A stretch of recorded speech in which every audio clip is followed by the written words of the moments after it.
talking about how to get insurance coverage or how to figure out a way to fund the fertility treatment you need.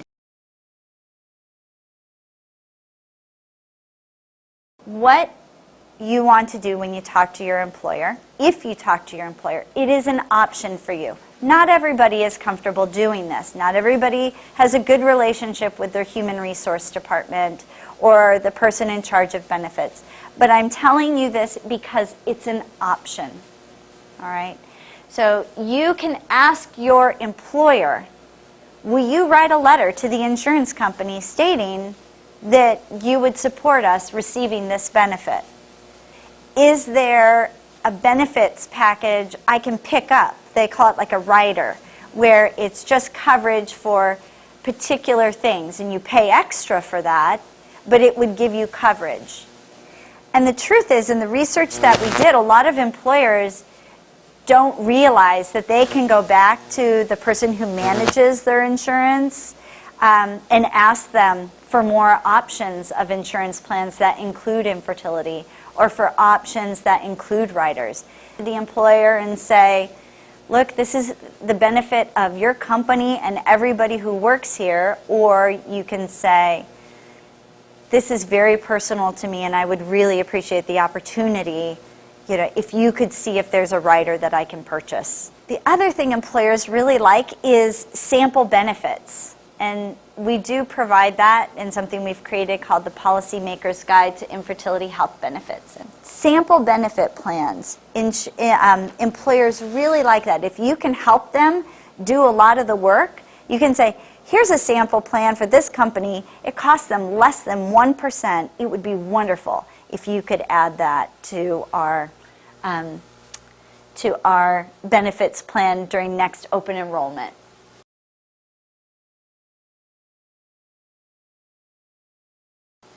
So here are some examples. Ed and others went to his employer and they communicated using the Policymaker's Guide about the affordability of IVF benefits. And the HR department decided, after previous years of saying no, they said this had all the information they needed to see that adding IVF to their current plan would be affordable. So now at the University of Michigan, nearly 8,500 employees have IVF added to their insurance plans. I helped a man in Maine whose employer covered IVF but not medication. So we talked about how that makes absolutely no sense because you can't do IVF without the medication usually. And it was just amazing because the company decided to make the change at a company level, not just for them individually. So you never know if you don't ask. But not everybody's comfortable asking. This is Kate. Kate has a genetic disorder. Kate doesn't even have infertility. So her insurance company wasn't covering for the IVF with donor egg.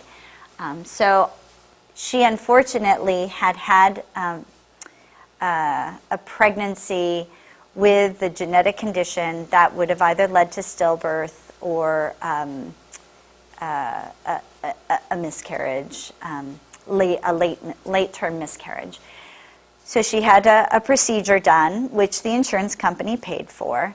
And basically, what I instructed her to do was to make a diagram in her letter to the insurance company of everything that they've already paid after she had a loss because of her genetic condition, and what it would cost for IVF with donor egg.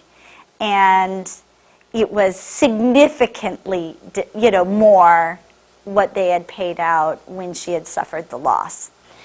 So actually, the insurance company denied her, and instead of going for an external appeal, the employer said, you know what, we're just going to cover this.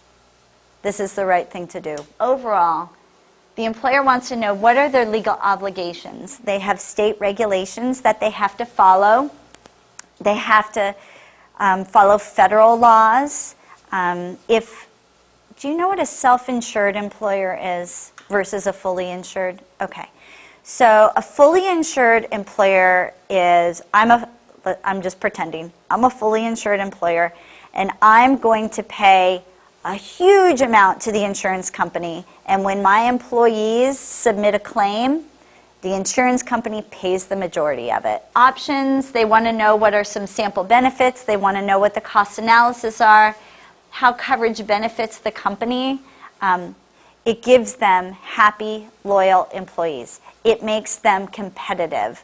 They want to retain very good quality employees. And I mentioned about they need to understand about working with insurance brokers. Other facts that they like is, I mentioned the data has to come from like a reliable source, like the American Society for Reproductive Medicine, or the NIH, or the Supreme Court. You know, they like to hear that you're not just telling them something.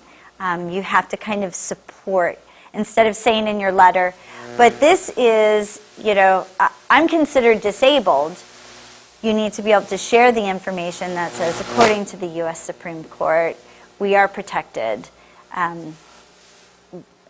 Infertility is protected by the Americans with Disability Act.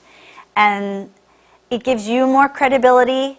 The self-insured employers actually are motivated to listen because my husband's employer was self-insured and they didn't offer infertility benefits. But my son was born 3 months early. He stayed 11 weeks in the NICU. He's had multiple surgeries since he was born. He was so small, he was considered disabled, so we had Mass Health to cover our co-pay, co-insurance. And then he's under the state IEP plan. So money is still being, you know, shared on to my son. So in terms of all his medical costs, they're still paying for him. So rather than reimbursing $10,000 for an IVF cycle where we could have made our decision on embryo transfer based on medical recommendations rather than financial concerns, self-insured employers are listening. Some people are not in the mental space to go for this and to take action, and there is absolutely no judgment. Just understand that that is your choice. And the one thing that you can gain from this, whether you take action or not, is you are no longer helpless. That you are making choices on how you proceed and how you try to access what you need.